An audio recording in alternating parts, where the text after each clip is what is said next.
I wanted to talk to Julissa and Melinna about the reality of being a Latinx person where you're not white, but if you're on television, you are probably the maid. So there is some ugliness in that as well. Yeah. And I wanted to make sure that I talked about the entire spectrum, because we can't have nuanced conversations anymore. Well, we can. We're having one, but but you're right. I mean, I don't go out for the same roles as Carla Souza. No shade to her. I don't know her personally, but like, let's be really honest. I think that we can hold space to talk about this and unpack the history of this idea and the terminology, right? White passing, which isn't only used to refer to white Latinos, but we also have to contend with the fact that some Latinos are actually white. They are, their lineage is European. So I wanted to share a quote from a Salvadoran Iranian poet. She's a scholar from the East Coast. Her name is Miriam Pariskat. I hope I said that right. She says, Latinx is neither a race or an identity. It is a cultural and geopolitical designation for a very large and diverse group of people that exists because of Portuguese and Spanish colonization. So I think when we allow ourselves to zoom out and to really look at the totality of what makes up these identities, I think it becomes, for me, it becomes less confusing and it's easier. Because like, hey, you can be Latinx and you got it.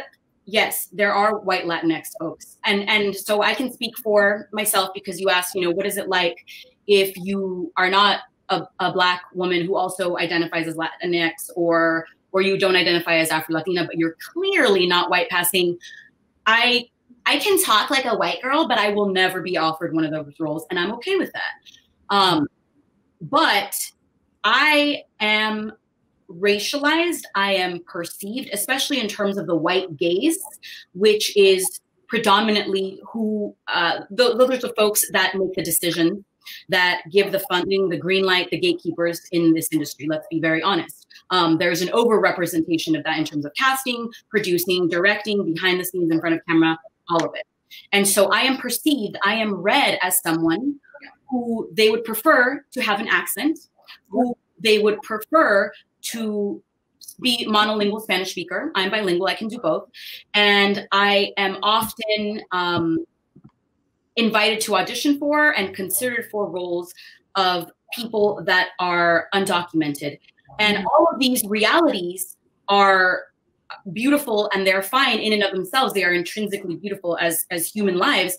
But the problem happens when our realities are filtered and diluted through this white gaze, because it means that brownness, that, again, no one ever thought I was Spanish or Portuguese. People know I'm brown, but I identify as Chicana because it allows me the flexibility of that gray area, of the fluidity, of the liminality, because I don't have tribal affiliation. Because of colonization and white supremacy, I have been so far removed from whatever native language that my bisabuelas were speaking.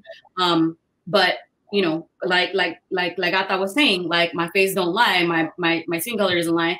But I also, I'm not gonna go out there and pretend that I should, play something that Yalitza does, whatever. So I think that the way that our skin and our phenotype and the way we walk in the world, sometimes it is fluid and it's perceived differently based on what spaces we're in.